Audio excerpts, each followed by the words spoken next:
Hello everyone, this is Shubhajit Ghosh, MBBS student from IPGM ER NSSKM hospital Kolkata. তো দেখো, আমরা এখন আছি wbmcc.nic.in এর ওয়েবসাইটে।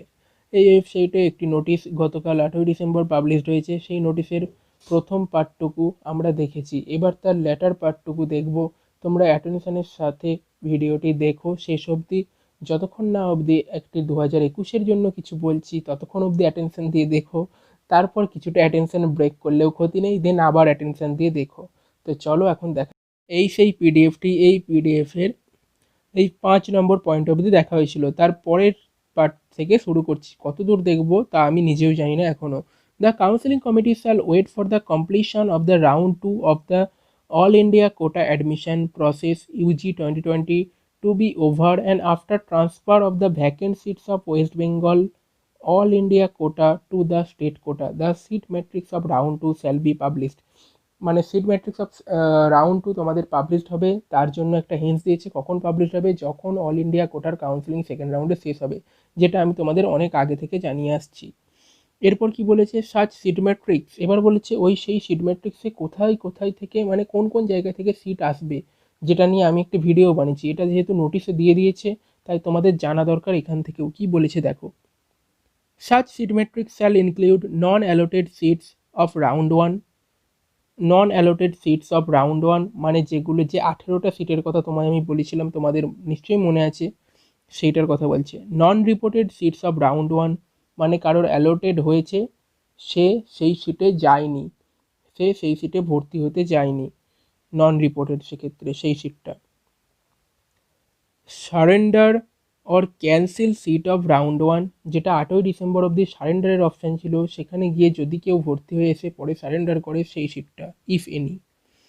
All India quota transfer seat of round 2, all India কোটায় রাউন্ড 2-এ যে কাউন্সেলিং হলো সেখান থেকে যে সিটগুলো ভর্তি হলো না, অ্যালোটেড হওয়া সত্ত্বেও অনেকে গেলটা, আমাদের স্টেটের কলেজগুলোর যে সিটগুলো রয়ে গেল সেটা এসে আমাদের সেকেন্ড রাউন্ডে সিট ম্যাট্রিক্সে জড়ো হবে। And any new seats added afresh after MCI DCI আর আইউসি অ্যাপ্রুভাল, যদি কোনো সিট তোমার নতুনভাবে এসে আবার যুক্ত হয়েছে, the all India quota seat after transfer to state quota shall be re-rostered as per state policy of reservation. If any new seats are added after approval, such seats shall also be rostered as per state policy of reservation. All India কোটার সিটগুলোর রিজার্ভেশনটা স্টেটের reservation যে policy সেই অনুযায়ী reservation policy হবে। Unacademy rapid fire 1500 questions in 3 sessions complete biology starts on December 10 AM। এটাই কি হবে, এটা একটা র্যাপিড ফায়ার সেশন টাইপের 3টে সেশন হবে। আনমল শর্মা স্যার নেবেন। এখানে টোটাল 1500টা কোশ্চেন তোমাদের বায়োলজি থেকে, এন্টায়ার সিলেবাস, পুরো নিটের সিলেবাস থেকে 1500টা কোশ্চেন 3টে সেশনের মধ্যে 500টা 500টা করে 3 দিন আলোচনা করা হবে। এবং র্যাপিড ফায়ার মানে কি হয়, খুব তাড়াতাড়ি তোমার সামনে দিয়ে কোশ্চেনগুলো চলে যাবে, তুমি তার অ্যান্সার করবে বা দেখতে পাবে তুমি তার অ্যান্সারটা তুমি দিতে পারছো কিনা। এর ফলে পুরো সিলেবাসটা এক প্রকার রিভিশন হয়ে যাবে এই 3টে সেশন তুমি যদি অ্যাটেম্প্ট করো। তো আমি বলবো ডিসক্রিপশন বক্সে দেওয়ার লিঙ্ক থেকে অবশ্যই এটা অ্যাটেন্ড করো।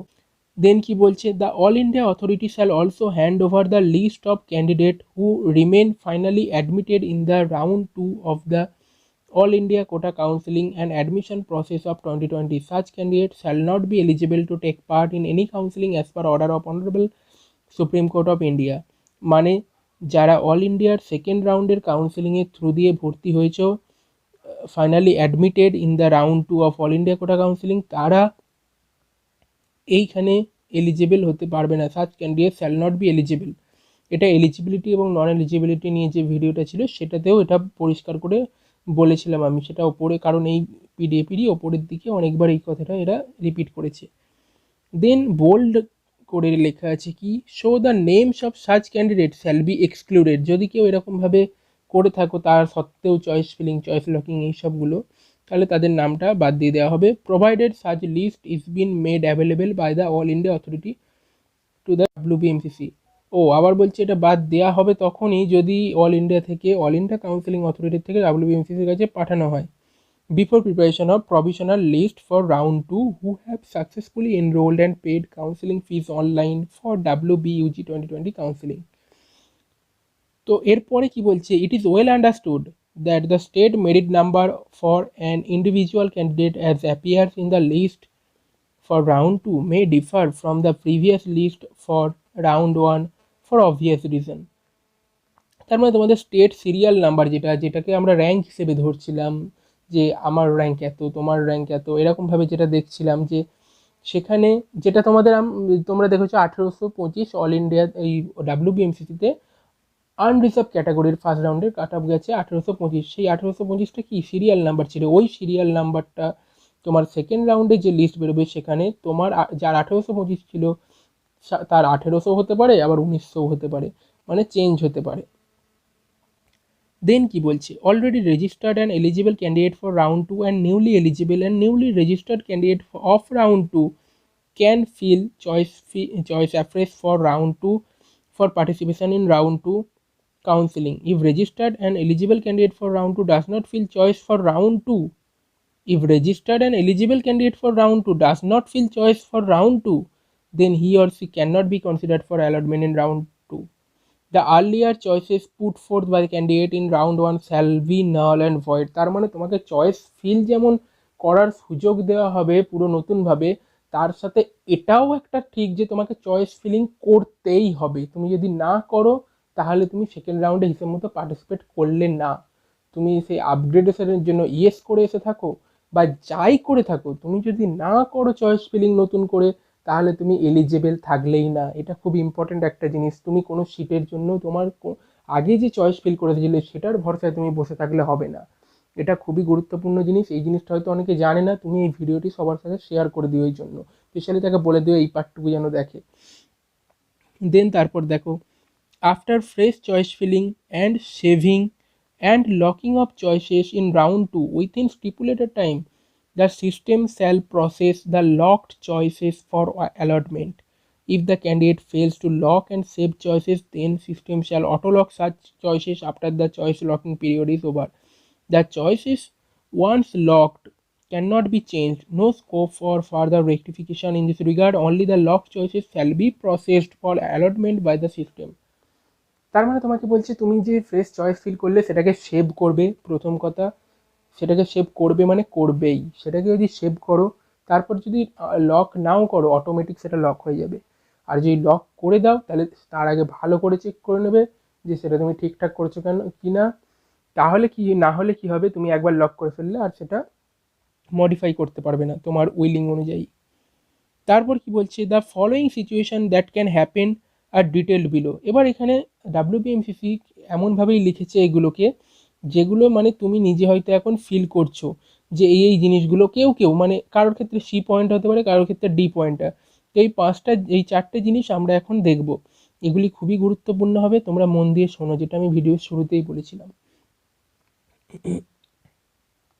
এর পয়েন্টটাতে বলেছে, if an eligible candidate who is a seat holder in round 1 does not fill choice afresh in round 2, then his or her seat in round 1 shall remain intact। মানে কেউ যদি রাউন্ড 1-এ সিট পেয়ে থাকো এবং ভর্তি হয়ে থাকো এবং সেকেন্ড রাউন্ডের জন্য সে এলিজেবল, মানে আপগ্রেডেশনের জন্য ইয়েস করে এসেছো, কিন্তু ডাজ নট মানে কোনো চয়েস ফিল করলে না রাউন্ড 2-তে, তাহলে তোমার সিটটা তোমার ধরা থাকলেও সেই সিটটা তোমার গেল না কোনোভাবে। অর্থাৎ তুমি সেকেন্ড রাউন্ডকে পুরো অ্যাভয়েড করে দিয়ে যে সিটে ভর্তি হয়ে এসেছিলে সেটা তোমারই থেকে গেল। বি এর পয়েন্টটাতে কি বলছে, if an eligible candidate who is a seat holder in round 1 fill choice afresh and he or she is allotted in round 2, then the earlier seat in round 1 gets automatically cancelled। তার মানে তুমি second রাউন্ডে আপগ্রেডেশনের জন্য তুমি choice feel করেছো, সেখানে তুমি অন্য একটি কলেজে অ্যালট হয়ে গেলে সেকেন্ড রাউন্ডে, তাহলে তোমার ফার্স্ট রাউন্ডের সিটটা অটোমেটিক ক্যান্সেল হয়ে গেল। তুমি এরম মনে কখনোই করবে না যে আমার সেকেন্ড রাউন্ডে সিট অ্যালট হয়েছে তো কী হয়েছে, আমি ফার্স্ট রাউন্ডে ভর্তি হয়ে এসেছি, আমি সেকেন্ড রাউন্ডে আর যাবো না, আমি এত জার্নি করতে পারছি না এই কোভিডের টাইমে, আমি কোনোভাবেই আর এত ঝামেলার মধ্যে পড়তে চাই না। সেক্ষেত্রে তোমার ফার্স্ট রাউন্ডের সিটটা তুমি আগেই যে হারিয়ে ফেলেছো সেটা তুমি হয়তো জানোই না, এখানে সেটাই বলে দিয়েছে হাইলাইট করে। যদি তুমি সেকেন্ড রাউন্ডে কোনো কলেজে তোমার অ্যালট হয়, তাহলে সেইখানে তোমায় যেতেই হবে ভর্তি হতে, কারণ তুমি আগের সিটটা হারিয়ে ফেলেছো অলরেডি। দেন কি বলছে, and the candidate has to obtain online release letter from the previously admitted institute and then has to get admitted in newly allotted institute in round 2 within stipulated time by personal physical appearance by deposition of original required documents, fee and bond, and as per extant rule for securing admission in the WBFG Counseling 2020 after necessary verification of the documents. If such candidate fails to do so within stipulated time or fails in document verification, then his or her candidature shall stand cancelled. তার মানে তোমাকে বলছে তোমাকে releasing লেটারটা পুরনো college থেকে, যে কলেজে ফার্স্ট রাউন্ডে পেয়েছো সেখান থেকে নিয়ে এসে তোমাকে ওই যে টাইম জোনটা দিয়েছে সেই টাইম জোনের মধ্যে গিয়ে সে নতুন কলেজে গিয়ে অ্যাডমিশন করাতে হবে ভেরিফিকেশনের পর। সি এর পয়েন্টটাই কি বলছে, if an eligible candidate who is a seat holder in round 1 feels choice afresh but he or she is not allotted in round 2 as per his or her choice depending on his or her rank position in round 2 eligible list, then the seat occupied by the candidate in earlier round shall remain intact. এটা তো সাধারণ ব্যাপার, যদি তুমি first রাউন্ডে ভর্তি হয়ে এসে থাকো, সেকেন্ড রাউন্ডের জন্য আপগ্রেডেশনের জন্য দিয়েছিলে, তার জন্য চয়েস ফিল চয়েস লকিং করে সেকেন্ড রাউন্ডে পার্টিসিপেট করেছিলে, কিন্তু কোনো চয়েস অনুযায়ী তোমার কোনো কলেজে অ্যালট হলো না, তাহলে তোমার ফার্স্ট রাউন্ডের সিটটা থেকে গেল, নো চিন্তার বিষয়, কোনো চিন্তা করার কিচ্ছু নেই এখানে।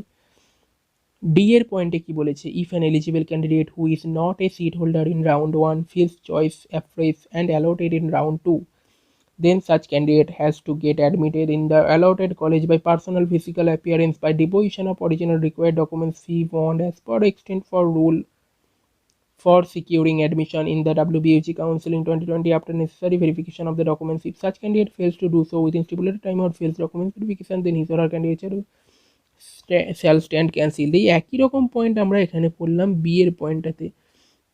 এখানে কি বলেছে, যদি কোনো এলিজিবল ক্যান্ডিডেট থাকো যে রাউন্ড 1-এ চয়েস ফিল করে সব কিছু করেছো কিন্তু রাউন্ড 2-এ কলেজ পেয়েছো, তাও পার্সোনাল ফিজিক্যাল অ্যাপিয়ারেন্সের মানে পার্সোনালি অ্যাপিয়ার্ড করে সেখানে ভেরিফাই করা উনি অরিজিনাল ডকুমেন্টসের, তাহলে তোমার ক্ষেত্রে ক্যান্ডিডেচার তোমার কিন্তু আর থাকলো না সেখানে, ঠিক আছে। Then his or her candidature shall stand cancel, তার মানে ক্যান্ডিডেচার ক্যান্সেল হওয়া মানে কিন্তু আর পরেও কোনো রাউন্ডে পার্টিসিপেট করতে পারলে না, ঠিক আছে। এর পরে কি বলেছে, এখনও ভিডিওটা অনেকটা লম্বা হয়ে গেল, এর পরের পার্টটুকু এখনও 3 নম্বর পেজে আছি, তার মানে এখনও অনেকটা। তো এর পরের পার্টটুকু তোমরা যদি ইন্টারেস্টেড থাকো তো কমেন্ট সেকশানে জানিও, আমি এর পরের পার্টটুকু নিয়ে ভিডিও নেক্সট পার্ট অর্থাৎ পার্ট 3-তে আশা করবো যে সম্পূর্ণটা কভার করার, যদি নাও হয় তো পার্ট 3 অ্যান্ড পার্ট 4 বানাতে হবে, কারণ আমার মনে হয় এই জিনিসটা খুবই ইম্পর্ট্যান্ট তোমাদের বোঝার জন্য। তোমাদের যদি বুঝতে কোথাও অসুবিধা হয় কমেন্ট সেকশানে অবশ্যই জানিও, যেটুকু বললাম বা তারপরে যদি কোনো জায়গাটা স্পেসিফিক্যালি তোমার মনে হয় যে এই পেজের এই প্যারাটা অসুবিধা আছে সেখানটা, তাহলে আমি পরের ভিডিওতে সেইভাবে বানিয়ে দেবো। আজকে হচ্ছে 9 তারিখ, আজ থেকেই তোমাদের রেজিস্ট্রেশনগুলো মনে হয় শুরু হচ্ছে, যারা রেজিস্ট্রেশন করোনি আগে, বা 9 তারিখ থেকে কী যেন শুরু হওয়ার কথা আছে, আমার থেকে এক্স্যাক্ট মনে পড়ছে না, তবে চয়েস ফিলিংটা আমার মনে আছে 11 তারিখ থেকে শুরু হবে তোমাদের। তো তার আগে এই ভিডিওটার এই নোটিশটার পুরো কমপ্লিট পার্ট আমি দিয়ে দেবো। তো চলো এখনকার জন্য টাটা, আবার দেখা হবে পরবর্তী একটি ভিডিওতে এরকমই কোনো ইনফরমেটিভ টপিক নিয়ে।